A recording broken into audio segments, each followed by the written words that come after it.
Good morning. இந்த வீடியோவில் என்ன பார்க்க போகிறோன்னா பேசிக்ஸ் ஆஃப் ஜாவா ப்ரோக்ராமிங், அதாவது ஜாவாவோட அப்ளிகேஷன்ஸ் என்ன, ஜாவானா என்ன, ஜாவாவோட அட்வான்டேஜஸ் அண்டு டிஸ்அட்வான்டேஜஸ் பார்க்க போகிறோம். ஃபஸ்ட்டு ஜாவானா என்ன. ஜாவா அப்படிங்கிறது ஒரு நார்மல் ப்ரோக்ராமிங் லாங்குவேஜஸ். நம்ம C++ படிச்சிருப்பீங்க. இப்போ நிறைய ப்ரோக்ராமிங் லாங்குவேஜஸ் இருக்குது. ஸோ அதே மாதிரி ஜாவா அப்படிங்கிறது ஒரு normal programming languages. So, Java is computing platform for application development and an object-oriented, class-based and concurrent programming languages. அதாவது ஜாவாங்கிறது பிளாட்ஃபார்ம் இண்டிபெண்ட்.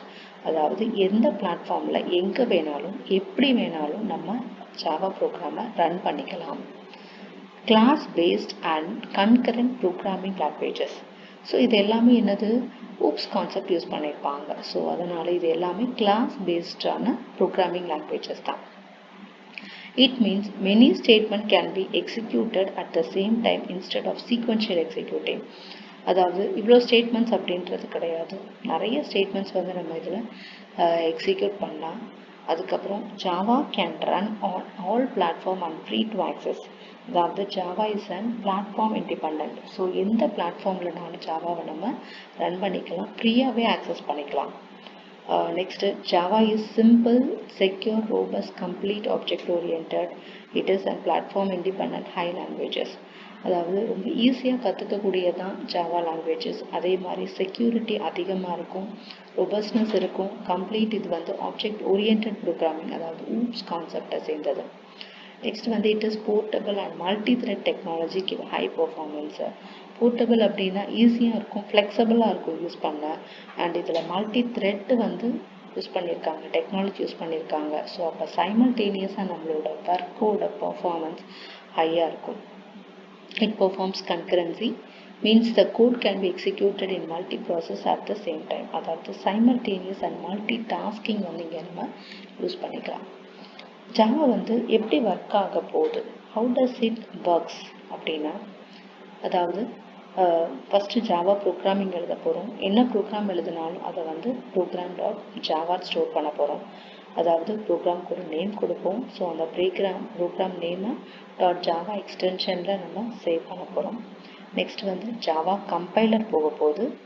ஜாவா கம்பைலர் ஆனதுக்கப்புறம் நம்மளோட ஜாவா ப்ரோக்ராம் என்ன ஆகும் அப்படின்னா கிளாஸ் ஃபைலாக மாறிடும். அதுக்கப்புறம் JVM அப்படிங்கிறது ஜாவா வர்ச்சுவல் மெஷின். அந்த ஜாவா வர்ச்சுவல் மெஷின் தான் இதில் இருக்கக்கூடிய இம்பார்ட்டண்டான கான்செப்ட். ஸோ அந்த கன்வர்ஷன் முடிஞ்சு தான் நமக்கு ப்ரோக்ராம் அவுட்புட் கிடைக்கும்.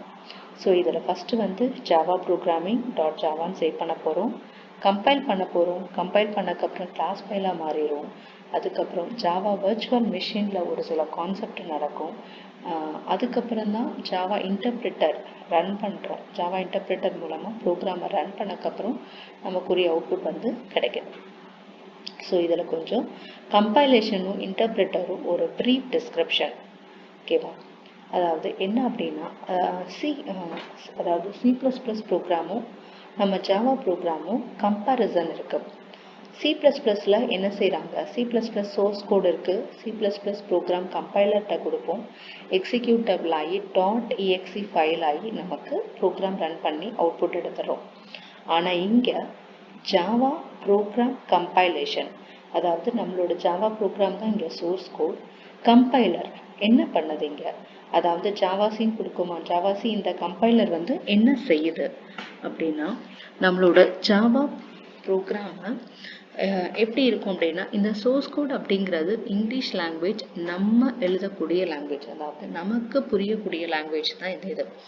ஆனால் மிஷினுக்கு இந்த லாங்குவேஜ் புரியவே புரியாது. நம்ம சோர்ஸ் கோடில் எழுதுன கோடிங் புரியவே புரியாது. அப்போ என்ன ஆகும், மிஷினுக்கு தெரிஞ்ச லாங்குவேஜஸ் எல்லாமே ஜீரோஸ் அண்ட் ஒன்ஸ் தான், பிட்ஸு பைட்டு இந்த மாதிரியான கோடிங் தான் புரியும். ஸோ இந்த ஜாவா கம்பைலர் என்ன ஆகும் அப்படின்னா நம்ம சோர்ஸ் கோடை பைட் கோடாக மாற்றிடும்.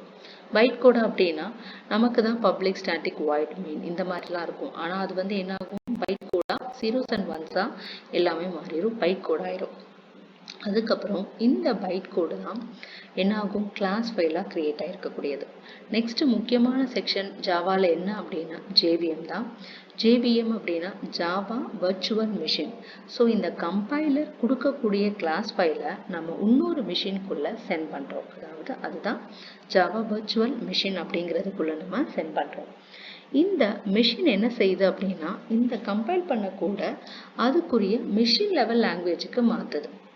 மிஷின் லெவல் லாங்குவேஜ் மாற்றிட்டு அதுக்கப்புறம் தான் என்ன ஆகும், நமக்குரிய அவுட்புட்டை மறுபடியும் மிஷின் லெவல் லாங்குவேஜில் இருந்து நமக்குரிய லாங்குவேஜை டிரான்ஸ்லேட் பண்ணி கொடுக்கும். அதாவது சோர்ஸ் கோட் பைட் கோட் ஆகுது, byte code machine level language ஆகுது.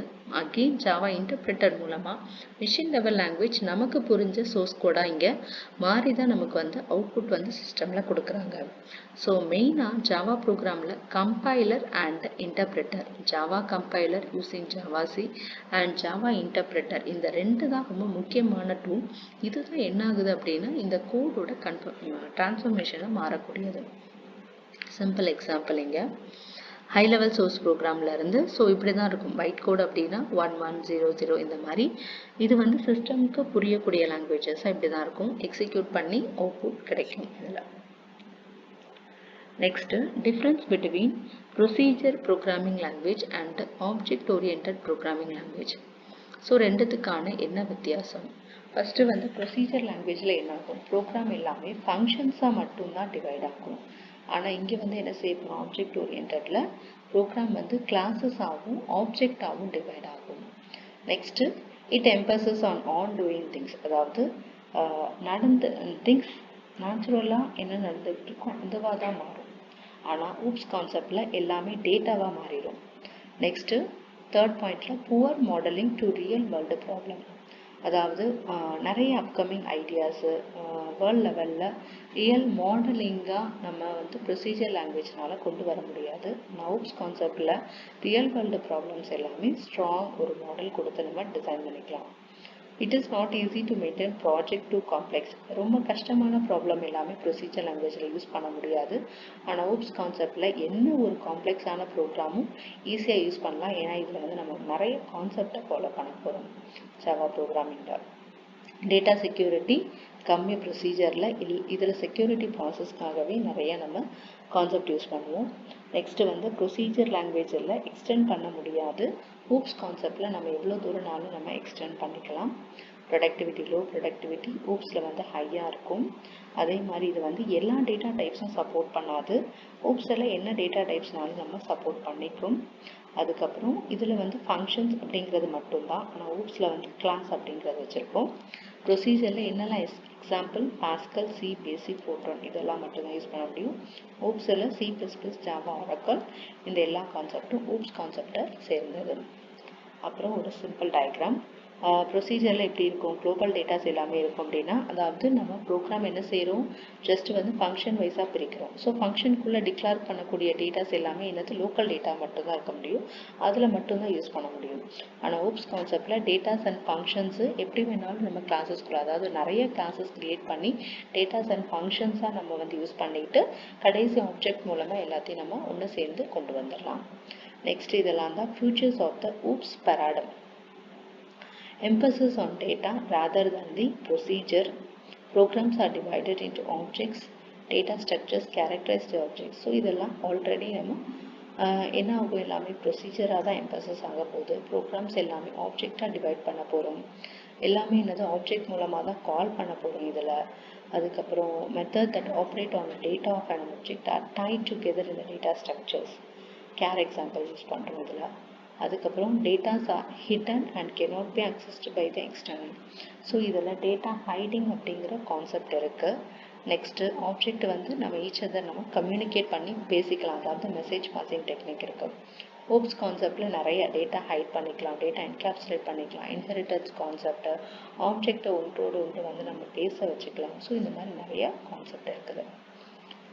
Again oops concept. So oops கான்செப்டில் முக்கியமானது என்னென்ன அப்படின்னா abstraction, encapsulation, inheritance and polymorphism. இந்த 4 கான்செப்டும் வந்து ரொம்ப முக்கியமானது. டேட்டாஸை அப்ஸ்ட்ராக்ட் பண்ணுறோம், என்கேப்சுலேட் பண்ணுறோம். என்கேப்சுலேஷனில் தான் என்ன ஆகும், டேட்டா வந்து ஹைட் பண்ண போகிறோம். எல்லாரும் டேட்டா வந்து படிக்கக்கூடாது. ஸோ என்ன பண்ணுறோம், மற்றவங்ககிட்ட, அதாவது யாரெல்லாம் வந்து ஆக்சஸ் பண்ணக்கூடாது, தகுதி இல்லையோ அவங்கக்கிட்ட இருந்தெல்லாம் நம்ம மறைக்கணும், டேட்டாவை ஹைட் பண்ணிக்கலாம். இன்ஹெரிட்டன்ஸ் கான்செப்ட் மூலமாக ரொம்ப பெரிய ஒரு காம்ப்ளெக்ஸான ப்ரோக்ராம் எல்லாமே இன்ஹெரிட்டன்ஸ் மூலமாக நம்ம ஈஸியாக அதில் கொண்டு வரோம். அதே மாதிரி பாலிமார்பிசம் கான்செப்ட் இதெல்லாம் இருக்குது. ஸோ இதெல்லாமே நம்ம ப்ரீஃபாக பார்க்கலாம். Next, it allows user to create the object that they want and then create methods to handle those objects. அதாவது என்ன அப்படின்னா, எல்லாமே இதில் வந்து ஆப்ஜெக்டை க்ரியேட் பண்ணி தான் ஆக்சஸ் பண்ணுவோம். இது ஃபுல்லாகவே நம்ம கிளாஸ் யூஸ் பண்ணி தான் ப்ரோக்ராம் எழுதுவோம். ஸோ எல்லாத்துக்குமே ஆப்ஜெக்டை க்ரியேட் பண்ணி தான் மெத்தட்ஸ் எல்லாமே இங்கே வந்து எழுத போகிறோம். Next, the basic concept of OOP is to create objects, reuse them throughout the program. அதாவது இது வந்து மாடியூல்ஸ் வந்து ரீயூஸ் பண்ணுற மாதிரி, இதில் யூஸ் பண்ணுறத இன்னொரு ப்ரோக்ராமில் நம்ம ஆப்ஜெக்டோ மாடியூல்ஸை நம்ம எடுத்து யூஸ் பண்ணிக்கலாம். நெக்ஸ்ட் வந்து it is the modern programming language Java. Application of OOPs. So என்னெல்லாம் இருக்குது, ரியல் டைம் சிஸ்டம் டிசைன் பண்ணிக்கலாம், hyper text hyper media HTML லாங்குவேஜில் டிசைன் பண்ணுற மாதிரி பண்ணிக்கலாம். ஏஇ எக்ஸ்பர்ட் சிஸ்டம், ஆர்டிஃபிஷியல் இன்டெலிஜென்ஸில் நம்ம ஜாவா கோடிங் வச்சுக்கலாம். ஆஃபீஸ் ஆட்டோமேஷன் பண்ணலாம், நெட்வொர்க்கிங்கில் யூஸ் பண்ணிக்கலாம். ஸ்டிமுலேஷன் அதாவது நார்மலாக சிஸ்டமேட்டிக்கில் ஸ்டிமுலேஷன்ஸ் பண்ணுறது எல்லாமே இதில் சிஸ்டமில் யூஸ் பண்ணிக்கலாம். Object oriented data base use பண்ணிக்கலாம். கிளைண்ட் சர்வரில் நம்ம ஜாவா ப்ரோக்ராம் யூஸ் ஆகும், கேமிங்க்கு யூஸ் ஆகும். ஸோ கேடு, கேம் சிஸ்டம், லேபில் இது எல்லாமே நம்ம ஜாவா ப்ரோக்ராமிங் யூஸ் பண்ணிக்கலாம். ஸோ என்னெல்லாம் இதெல்லாம் அட்வான்டேஜஸ் இருக்க போது, security, reusability, effective communication, developing complex software, easily upgraded, easy partition of work, maintenance and efficiency. So இப்போ என்னென்னா பார்க்கலாம். ஸோ என்னெல்லாம் modularity, what is the meaning between the modularity? என்ன ஆகுது அப்படின்னா, OOPs promote the division of software program into distinct modules or classes, each representing a specific component or functionality. The modularity makes the code easier to manage, maintain and understand. என்ன ஆகுது அப்படின்னா, software program எல்லாமே நம்ம வந்து அதாவது ப்ரொசீஜரில் தான் வந்து என்ன செய்கிறாங்க, ஃபங்க்ஷன்ஸாக பிரிக்கிறாங்க. நம்ம என்ன செய்கிறோம், எல்லாமே வந்து மாடியூல்ஸாக கிளாஸஸாக தான் பிரிக்கிறோம். மாடியூல்ஸ் அப்படிங்கிற வேர்டு அப்படின்னா, ப்ராஜெக்ட் யூஸ் பண்ணும்போது தான் மாடியூல்ஸ் அப்படிங்கிற வேர்டு வரப்போகுது. ஸோ இதில் வந்து கிளாஸஸ் அப்படிங்கிறதா நமக்கு தெரிஞ்ச இது. ஸோ எல்லாமே என்ன செய்கிறோம், கிளாஸஸாக பிரிக்கிறோம். கிளாஸஸாக பிரிச்சிட்டோம்னா ஒரு ப்ரோக்ராமுக்கு 10 கிளாஸ் வரை பிரிக்கலாம். ஸோ 10 கிளாஸ்லையும் என்ன செய்கிறோம், ஒவ்வொன்றா வந்து கோடு ஈஸியாக மேனேஜ் பண்ணுவோம். சப்போஸ் எதுவும் எரர் அப்படின்னா எந்த கிளாஸில் நம்ம தப்பு செஞ்சுருக்கோம் அப்படிங்கிறத ஈஸியாக ஐடென்டிஃபை பண்ணலாம். இட் இஸ் ரொம்ப ஈஸியான டெக்னிக். ஸோ இதன் மூலமாக தான் என்ன ஒரு காம்ப்ளெக்ஸ் கான்செப்டோ ப்ரோக்ராம் இருந்தாலும் நம்ம இதில் ஈஸியாக மேனேஜ் பண்ண முடியும். எது அப்படின்னா மாடுலாரிட்டி தான். This modularity makes the code easier to manage, maintain and understand. அதுதான் மேனேஜ் அப்படின்னா 10 கிளாஸ் இருக்குது அப்படின்னா 10 கிளாஸ் ஈஸியாக நம்ம மேனேஜ் மெயின்டைன் பண்ணிக்கலாம். எதுவும் தவறுகள் எரர் இருந்தாலும் ஈஸியாக நம்ம கண்டுபிடிச்சிக்கலாம். அதுக்கப்புறம் reusability. OOPs encourages code to reuse. அதாவது ஒரு இடத்துல யூஸ் பண்ணதை இன்னொரு இடத்துல நம்ம ஆப்ஜெக்ட், கிளாஸ், இதில் இருக்கிற மாடியூல்ஸ் எல்லாமே வந்து நம்ம ரீயூஸ் பண்ணிக்கலாம். ரீயூஸ் பண்ணுறதுனால நமக்கு என்ன பயன், மறுபடியும் கோடிங் எழுதணுன்றது கிடையாது. ஸோ அந்த மாடியூலில் எந்த ஒரு மாற்றமும் இல்லாமல் அப்படியே தூக்கி நம்ம வேறு இதில் வச்சு நம்ம யூஸ் பண்ணிக்கலாம். By creating new classes for existing one, developers can pre-existing code use பண்ணி அதாவது டேட்டா ரிடண்டன்சியை நம்ம குறைச்சிக்கலாம் இந்த இதில். Next, encapsulation. என்கேப்சுலேஷன் மூலமாக என்ன செய்ய போகிறோம், ப்ரொடெக்ஷன் கொடுக்க போகிறோம். அதாவது மற்றவங்க கிட்ட எனக்கு இவங்கெல்லாம் மட்டும்தான் ஆக்சஸ் பண்ணணும் என்னோட டேட்டாவை. டேட்டா ஹைடிங் கான்செப்ட் தான், மற்றவங்களாம் படிக்கக்கூடாது அப்படின்னு சொல்லி நம்ம இதில் என்கேப்சுலேஷன் கான்செப்ட் மூலமாக தான் செய்ய போகிறோம். Encapsulation hides the internal implementation details of classes and exposes only the necessary interface. அதாவது வேணுங்கிற டீட்டெயில்ஸ் ஃபில்டர் மாதிரி, அதாவது தேவையானதை மட்டும் வச்சுக்கிட்டு தேவையில்லாததை நம்ம என்ன செய்கிறோம், பிரிச்சிடறோம். ஓகேவா? This leads better data protection and reduces likelihood. So இதனால் என்ன அப்படின்னா, நம்ம டேட்டாஸ் வந்து எங்கேயுமே மிஸ்யூஸ் ஆகாது, செக்யூரிட்டியாக இருக்கும் நம்மளோட டேட்டாஸ். என்கேப்சுலேஷன் கான்செப்ட் யூஸ் பண்ணுறதுனால Inheritance. So inheritance என்ன செய்ய போதும்? Allows new class to inherit properties, methods from existing class. This promotes code reuse, establish natural hierarchies. So என்னது இன்ஹெரிட்டன்ஸ் அப்படின்னாலும் ஏற்கனவே இருக்கிற கிளாஸில் இன்னொரு புது கிளாஸ் தான் நம்ம க்ரியேட் பண்ண போகிறோம். அப்படி நியூ கிளாஸ் பண்ணும்போது எல்லா ப்ராப்பர்ட்டிஸும் இன்ஹெரிட் ஆகி வந்துடும். அதே மாதிரி கோடை ரீயூஸ் பண்ண இது எல்லாமே ரொம்ப யூஸ்ஃபுல்லாக இருக்கும். Next polymorphism. பாலிமார்பிசம் அப்படிங்கிறது allows method to behave different. Polymorphism என்ன கான்செப்ட் அப்படின்னா சேம் நேமாக தான் இருக்க போகிறோம், ஆனால் ஆக்டிவிட்டி வந்து எல்லாமே டிஃப்ரெண்ட்டாக இருக்க போகிறோம்.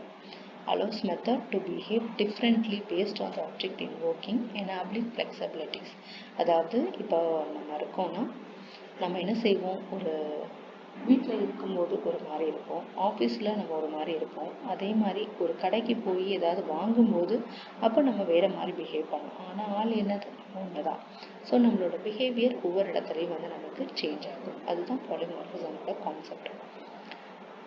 ஸோ செகண்ட் பாயிண்ட்ல என்னன்னா, it simplifies code maintenance and enhance the ability to extend the system with new functionality. So இதன் மூலமாக தான் என்ன பண்ணுறோம், கோடை எவ்வளோ தூரம் நம்ம எக்ஸ்டெண்ட் பண்ணிக்கலாம். Next abstraction. Abstraction simplifies the complex system by modeling classes appropriate to the problem domain. It allows focusing on essential features reducing. So abstraction அப்படின்னா என்னென்னா டேட்டாவை அப்ஸ்ட்ராக்ட் பண்ணுறது. ஸோ டேட்டாவை இதில் எப்படி அப்ஸ்ட்ராக்ட் பண்ணுறாங்க அப்படின்னா கரெக்டாக வந்து என்னென்ன ப்ராப்ளம்ஸ் அப்படிங்கிறத கரெக்டாக ஐடென்டிஃபை பண்ணி அப்ஸ்ட்ராக்ஷன் மூலமாக தான் கஷ்டமானது எல்லாமே இதில் கிளாரிட்டி கொடுக்கும். Improved maintainability, OOPS modularity and encapsulation. இது ரெண்டு மூலமாக என்ன செய்கிறோம், make updating, modifying, debugging. Update பண்ணிக்கலாம், மாடிஃபை பண்ணிக்கலாம், டீபக்கிங், எரர் கோடிங் எல்லாமே செஞ்சுக்கலாம். Changes in one part of system make minimal impact. அதாவது சிஸ்டமில் மினிமல் இம்பேக்ட், அதாவது என்னென்னலாம் சேஞ்சஸ் இருக்குமோ ஸோ அது எல்லாமே என்ன செய்யலாம், மெயின்டெனபிலிட்டி மூலமாக இது எல்லாமே நம்ம ரெடியூஸ் பண்ணுறோம். ட்ரபிள் ஷூட்டிங் ரொம்ப ஈஸியான கான்செப்ட் இந்த இதில். Real world modelling. ஸோ இதில் என்ன செய்கிறோம், நம்ம இந்த யூஸ் பண்ணக்கூடிய சாஃப்ட்வேர் அந்த மாதிரி தான். அதாவது ஹியூமன் ஈஸியாக நம்ம அண்டர்ஸ்டாண்ட் பண்ணிப்பாங்க. ஏன்னா என்றைக்குமே ஒரு ரியல் வேர்ல்டு மாடலிங் கொடுத்தா மட்டும்தான் அந்த யூசருக்கு ஈஸியாக என்ன ப்ராப்ளம்னாலும் அண்டர்ஸ்டாண்ட் ஆகும். அது நம்ம ஜாவா கான்செப்டில் மட்டும்தான் நம்ம கொடுக்குறோம். ஸோ அதுக்குரிய சாஃப்ட்வேர் எல்லாமே நமக்கு இதில் ஈஸியாக இருக்கும். Enhanced collaboration. OOPS supports collaborate development by enabling multiple developers to work on different classes or modules. அதாவது நம்ம என்ன செய்கிறாங்க அப்படின்னா நிறைய டெவலப்பர்ஸ் இருக்காங்க, அதாவது நிறைய பேர் கோடிங் எழுத டிஃப்ரெண்ட் கிளாஸஸ் டிஃப்ரெண்ட் மாடியூல்ஸில் நம்ம எழுதிக்கலாம். ஸோ எல்லா மாடியூல்ஸும் வந்து என்ன செஞ்சு ஒரே டீம் ஒர்க் இன்டகிரேட் பண்ணி நம்ம ஒரு வெல் கொலாபரேஷன் ஜாவா மூலமா நம்ம கொடுக்கலாம். நெக்ஸ்ட் எக்ஸ்டெண்டபிலிட்டி. எவ்வளோ தூரம் ஸ்கேல் வேணாலும் இதில் எக்ஸ்டெண்ட் ஆகிக்கும். ஸோ இது வந்து ஒரு பெரிய பிக் அட்வான்டேஜஸ். என்ன, எவ்வளோ நாள் ஃபஸ்ட்டு வந்து ஒரு கோடிங் ஒரு அவுட்புட் பார்ப்போம், இல்லை எனக்கு எக்ஸ்டெண்ட் பண்ணணும் அப்படின்னா எவ்வளோ நேரம் ஃபீச்சர்ஸ் நம்ம கொடுத்து நிறைய இதில் எக்ஸ்டென்ஷன் கொடுத்துக்கிட்டே இருக்கலாம். தேங்க்யூ.